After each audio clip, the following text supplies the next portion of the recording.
Coming in at number 5, we have South Manatee Island in Leland. South Manatee Island is part of an island chain in Lake Michigan that extends north to the Straits of Mackinac. The only public access is by ferry from Leland, Michigan. The island consists of a ridge of tilted layers of limestone buried under a blanket of glacial debris. 16 miles offshore from the Leelanau Peninsula, featuring 300-foot sand dunes, deserted shoreline and empty campground, it's about as terrestrially creepy as you can get in Michigan. In the 1800s, the island became a popular harbor for ships traversing the newly built Erie Canal into the Great Lakes and on to Chicago. One local legend surrounds a ship full of passengers stricken with cholera stopped at South Manatee, where sailors buried their victims in a mass grave, some of them still alive at the time. Soon after this incident, the first appearance of ghosts and hauntings began. The mass grave is believed to be near the old cemetery just north of the Bay campground. This is also near where the old dock used to be located. Additionally, the passage between mainland Michigan and Manatee is one of the deadliest sections of Lake Michigan. This is due to a sudden weather change, creating a navigational hazard, causing over 50 known shipwrecks. Traffic was quite busy here during the late 1800s, and there were frequent accidents where ships would literally run into each other. Off the coast of the island lies the shipwreck of the SS Francisco Morazan, where rumors say a young island boy died after trying to explore on his own. There are also 2 cemeteries on the island and an ancient cedar forest where voices are said to be heard. The haunting of this island is so bad it has driven park rangers to go mad and demand to be taken off the island. One ranger even confessed to hearing voices, footsteps and slamming of doors inside buildings that were otherwise unoccupied. Coming in at number 4, we have Masonic Temple. With over 16 floors and 1,000 rooms, this Gothic temple is one of the most striking buildings in Detroit. Furthermore, this is the largest Masonic temple in the world. According to rumors, there are hidden passageways, rooms and staircases, so be careful as you might get lost quite quickly within the walls of this temple. The most famous urban myth associated with the temple is that of the architect George D. Mason. Legend has it that Mason went bankrupt funding the construction of the temple. He was going through financial difficulties and was very close to foreclosure. Due to this stress, George D. jumped to his death from the roof. This story will back up the fact that many reports of a ghost climbing the steps to the roof of the building as if stuck in a loop of his darkest moment. Even scarier, additionally, guards frequently find the door to the roof unlocked, even when it was just checked moments earlier. Additionally, the temple has various cold spots and doors are reported to close suddenly. One of the roof doors is said to swing open just moments after it is locked by a watchman. Many people report the feeling of being watched while inside of the building. Coming in at number 3, we have Doy Hotel. The Doy family has owned and operated the hotel since it opened in the 1920s. The Doy men were and remain the business managers. However, as the current owner Jim Doherty tells it, it was the Doherty women who were the heart and soul of the business. The hotel has a colorful history. During Prohibition, it was a speakeasy, a place for backroom gambling and adult entertainment. It was also a meeting place for the Mafia and Purple Gang. Here, they worked out their differences. In 1938, the hotel was the site of one of the Michigan's most notorious murders. Isaiah Lebo, former Purple Gang attorney turned Purple Gang businessman, was murdered in the bar. He was shot by his cousin and business partner Jack Livingston and sadly passed away. Ever since, there have been numerous hauntings. Some believe it's Lebo who haunts the ground or grandmother Helen Doherty who passed away at the hotel. But there is one thing for sure, and it's the many ghost stories that are now associated with the hotel. Guests, visitors, investigators, employees and the owners have all had some kind of paranormal experience at the hotel, which includes perfume scent wafting through occasionally, loud knocking, bedroom doors open and close by themselves, and dark apparitions and shadowy figures have been spotted anywhere from the lobby to the top floor. Also, the spirits of other murder victims roam the halls, lobbies and rooms. While some can be seen, others prefer to just make noise. Coming in at number 2, we have Michigan's first state prison. Established in 1838, Michigan's first state prison remained in operation through 1934. The prison served as the nucleus for the city as it spanned some 20 acres. Over the years, it relocated and at one point became the largest walled prison in the world with around 6,000 inmates. In 1952, in response to poor medical care, brutality from the guards and bad food, 2 maximum security prisoners took hold of a guard and used his keys to release other inmates. A days-long riot ensued, resulting in 9 guards being held hostage. Additionally, the riot resulted in the deaths of several inmates and guards before it was extinguished by the National Guard. The inmates fought for and won a list of 11 demands for reform. Today, the old prison has become the Armory Arts Village, a residence and studio for local artisans. Apartments are very contemporary and halls are covered with artwork. In spite of its modern renovations and freshly painted walls, though, rumors persist of its haunting.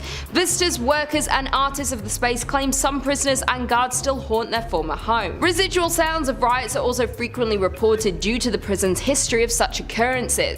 Judy Krasnow, an employee at the renovated Arts Village, hosts daytime historic tours of the prison, so a visitor can see the hauntings for themselves. She is also a resident of the prison and lives on site. She has confessed she believes her apartment, which was once a series of prison cells, has ghosts. Furthermore, Judy is not the only resident who believes that. Even though the upper floors have undergone renovations, the underground section that holds solitary confinement remains structurally intact.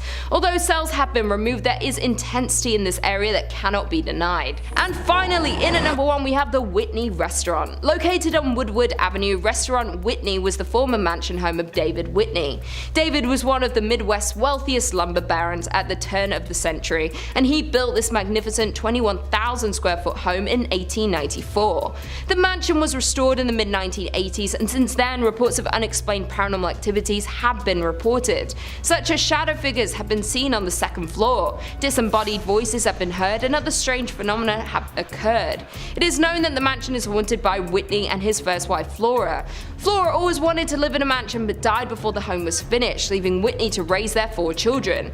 A year after Flora's death, Whitney married her sister Sarah, leaving Flora's ghost to forever live in distress. The paranormal activity within the restaurant is not for the faint-hearted, as there have been reports of the elevator traveling between floors on its own with no one inside to operate it. Furthermore, ghosts have been witnessed on the upper floors, with one staff member seeing an older man looking out the window. The staff member approached the man asking him to leave, and right before the staff's eyes, the man vanishes into the floor. Other reports include noises that sound like silverware and kitchenware being handled and or stacked in table settings keep getting moved around by some unseen presence. The outhouse is said to be the most haunted part of the property. It was originally built for Whitney's slaves and has been largely untouched for years, mostly due to the fear of paranormal.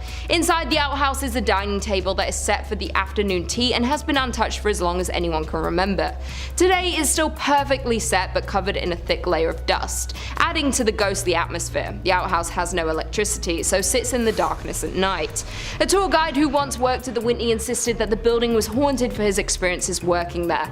The worker claims a group of dolls vanished from a room inside the building. Also, the worker has reported hearing his name being called from an empty area of the building. The Whitney Mansion is an elegant and beautiful property but has high body counts, a haunting history, and plenty of supernatural sightings still happening today. Kicking off the list at number 5, the Landmark Inn. Located in the Upper Peninsula of Michigan, right around Lake Superior, you'll find the Landmark Inn. Yeah, nice and cute and cozy. Come on in, take your coat off, stay a while. This fancy hotel was originally built in 1930 as a luxury accommodation for wealthy business owners from all around the United States. Sounds like a good time. Let's gather, let's talk shop around candles. These business owners would visit the Landmark to check on their business interests, all that good stuff. Though for its 100 years being open to guests, the hotel has had multiple reports of, you guessed it, ghosts and paranormal activity. It's so common at the Landmark Inn that the ghost hunters and paranormal investigators, they make trips out to the hotel quite often just to check in and be like, hey, how's it going? And they put on their gadgets and they just check in on them. They can rely on them. The hotel's 6th floor is home to one of the saddest stories the hotel has ever seen. This story takes place in the 1930s when the hotel was a new, lively social and cultural center in town. The story revolves around a ship worker who fell in love with a local librarian and conducted their love affair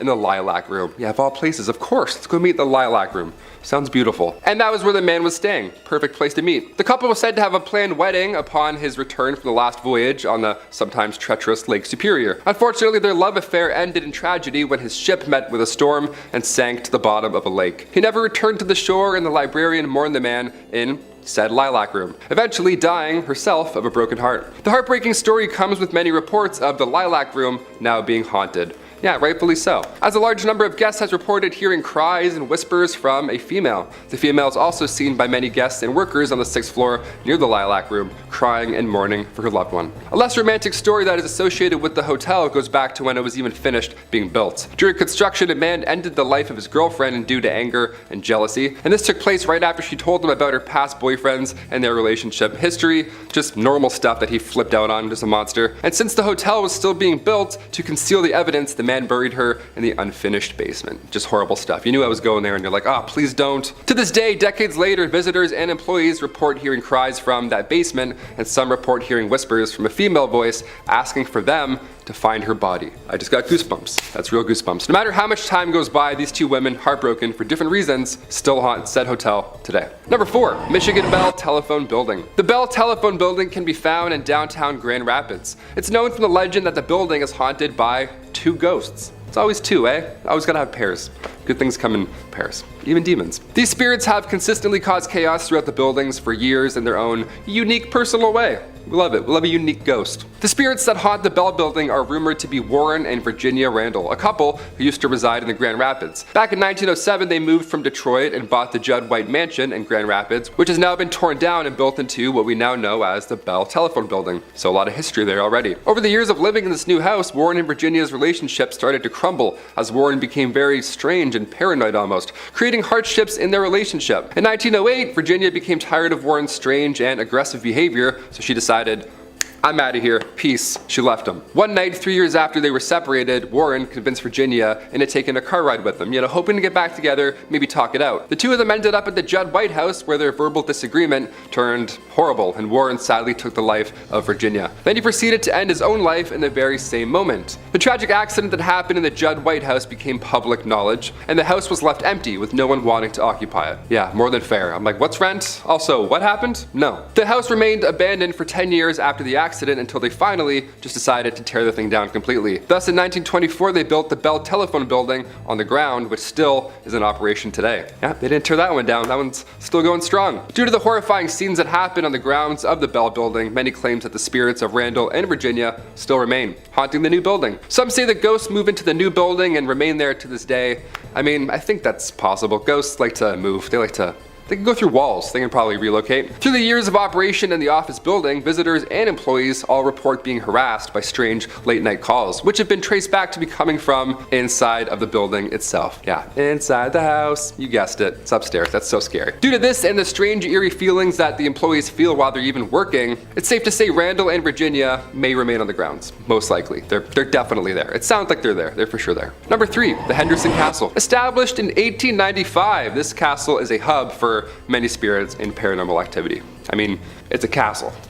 The original owners, Frank and Mary Henderson, are said to haunt the castle as they passed away back in 1899. Yeah, I wouldn't want to leave either, living or dead. Additionally, other spirits are said to reside in the castle, a young girl and a dog. Yeah, a dog! We've got a dog ghost. How do you deal with that? Ghost barks? That'd be so scary. In 2005, the castle was occupied by Peter Livingstone McNellis and his family. When the family resided in the castle, Livingstone's son, Vincent, before anyone else had ever reported anything strange happening in the house, he said that he saw an apparition of a figure in the Victorian room, originally the changing room for one Mary Henderson. The son said while pointing at a picture of a woman dressed in an old period clothing, some Victorian clothing, that was the woman he saw wearing that same clothing. I would throw up. If someone ever said that, I'd be like, oh, this Victorian painting?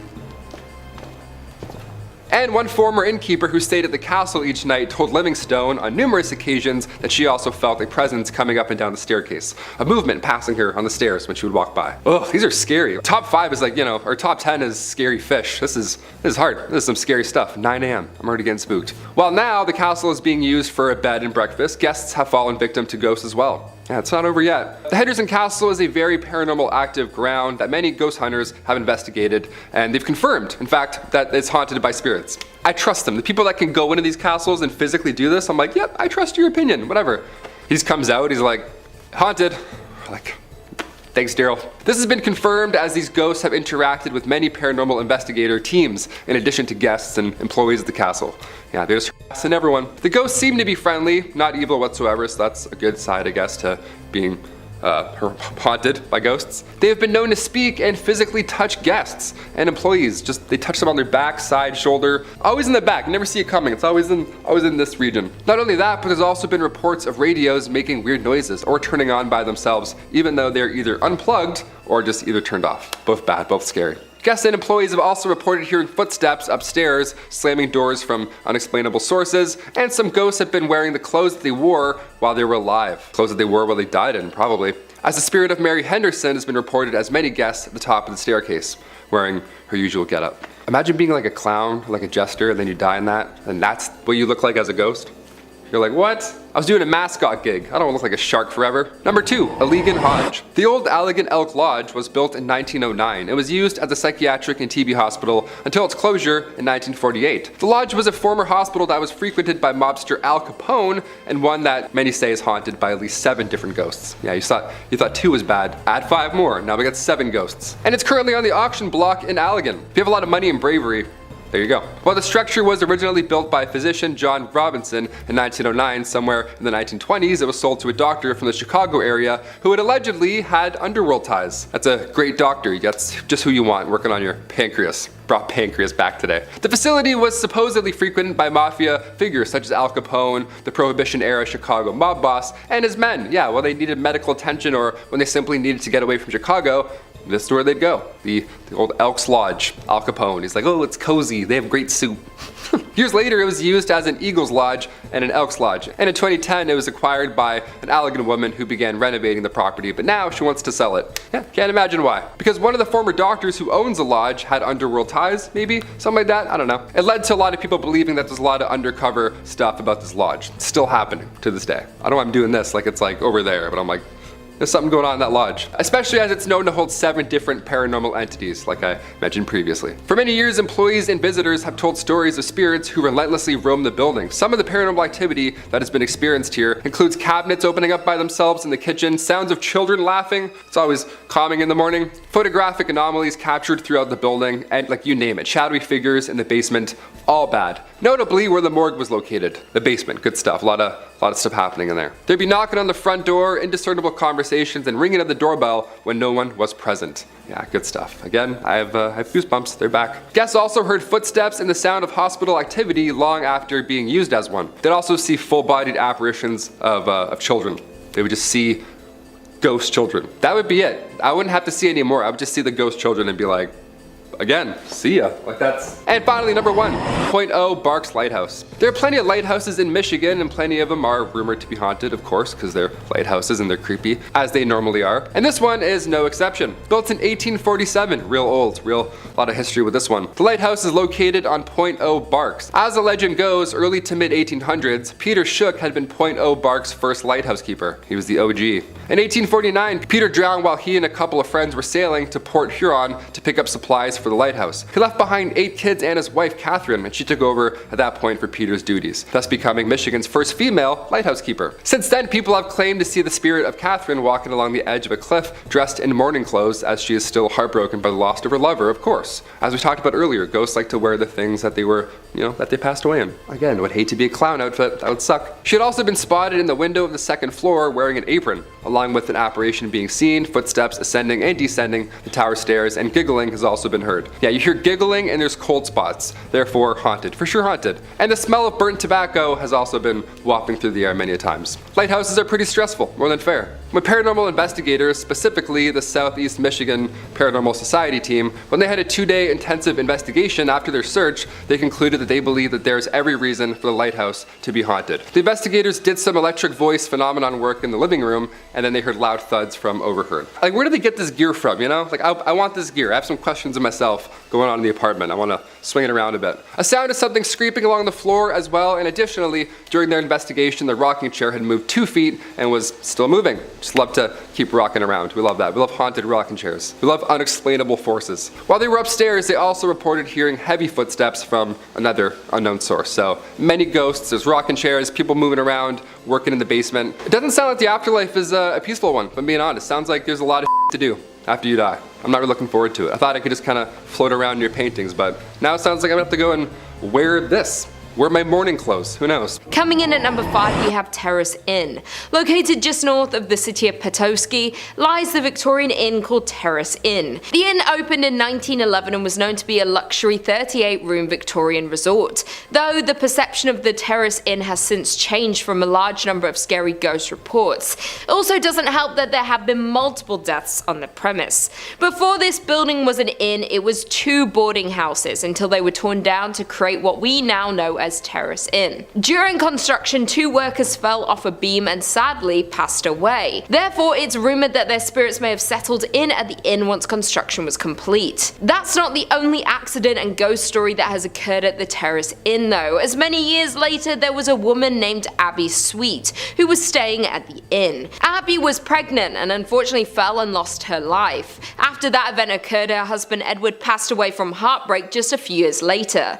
This accident occurred in room 211, which is known to have the most reports of ghost experiences and paranormal activity. That isn't the only spirit lurking in the inn though, as there is the interactive youth, a boy between the ages of 12 to 14 who has been seen inhabiting the basement. That being said, his identity and the reason for his presence are unknown. Over the decades, there have been many reports of paranormal activity at the inn. If you ask the desk clerk for the inn's ghost files, they'll hand over a thick folder with accounts from past guests and employees. Even more frightening, it seems these reports may very well be true, as the reports span over 25 years, written by strangers with similar ghost stories. Most reports from guests and workers are of hearing sounds of footsteps and voices late at night. Additionally, doors open and close by themselves unexplainably. Some have even reported hearing the sound of a piano playing or a party being held, but when investigated, the area the sounds were coming from was vacant. Plenty of paranormal investigators have spent the night at this haunted hotel, and they all agree it's crawling with paranormal activity. Lucky for the guests though, the investigators and workers all agree that the spirits aren't harmful or hold negative energy.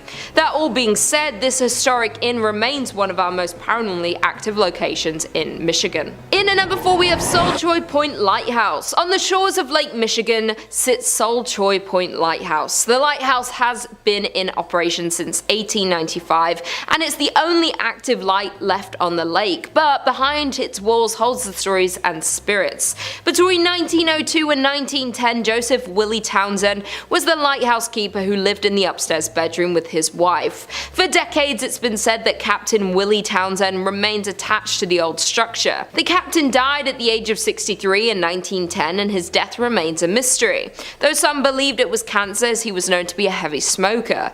His body was embalmed in the basement of the lighthouse. Once Mr. Townsend died, some curious individuals got inside and went into the basement, where they found pieces of an old broken up kitchen table. Once they reassembled the table, that's when the paranormal activity began. The table chairs kept getting rearranged on their own and silverware was set on the table in a specific pattern, the way the captain preferred them. There have been multiple reports of a strong smell of cigar smoke within the lighthouse. Additionally, the captain's face has been seen in the upstairs bedroom mirror on 13 different occasions. The Sol Choy Point Lighthouse is one of the Upper Peninsula Paranormal Research Society's favourite spots to investigate due to its high activity from the paranormal. They have seen the alleged shadow of Townsend move behind the curtains of the lighthouse and have also seen him appear in a mirror.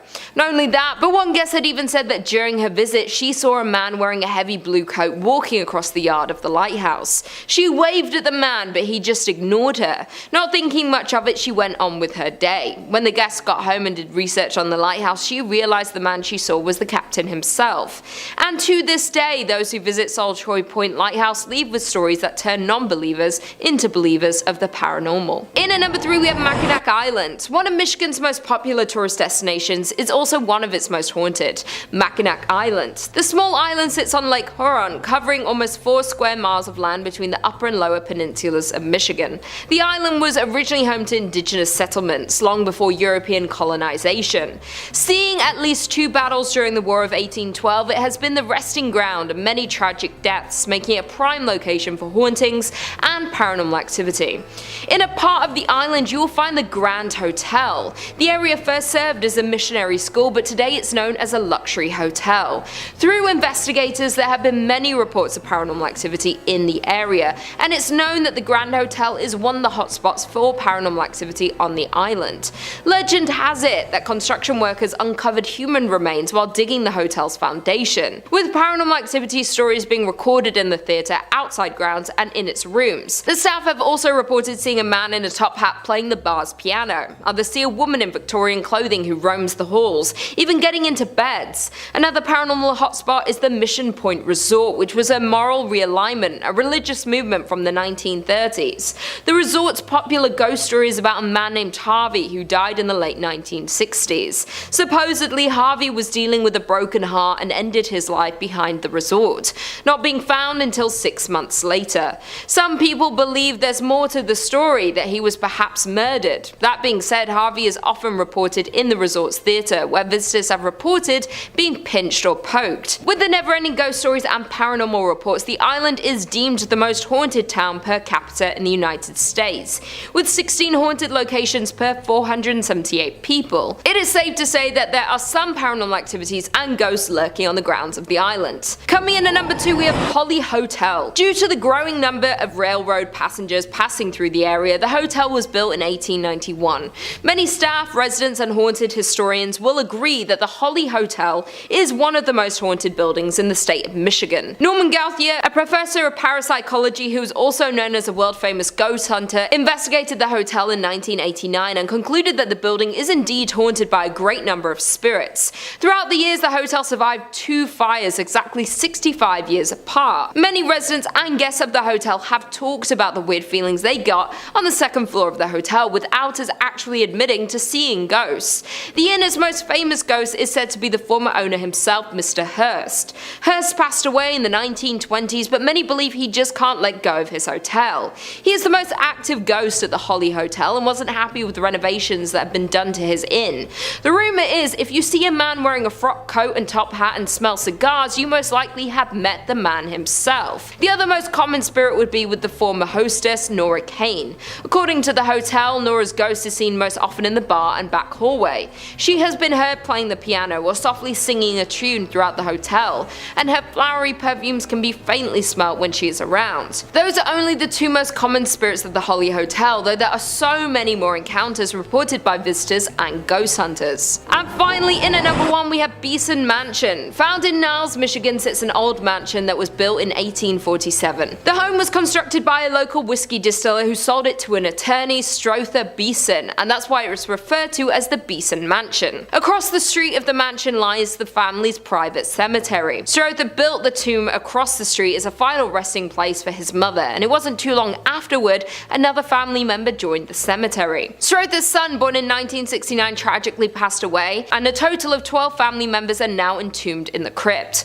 The ghost stories surrounding the Beeson Mausoleum are at least based on truth, if not completely true. Family legends about Harriet's odd behavior were cited in newspapers over time, but not until much later, accompanied by reporting on unverifiable hauntings. Jumping to the late 1980s, when working to restore the mansion, the property owner reported hitting their head on a table in the hall, but something hitting them on the back. As well, they experienced instances of being pushed forward by an unknown force. Additionally, the doors would open and close behind them unexplainably. The renovated mansion is vacant now, but no one dares to buy it due to the many cases of hauntings and paranormal activity.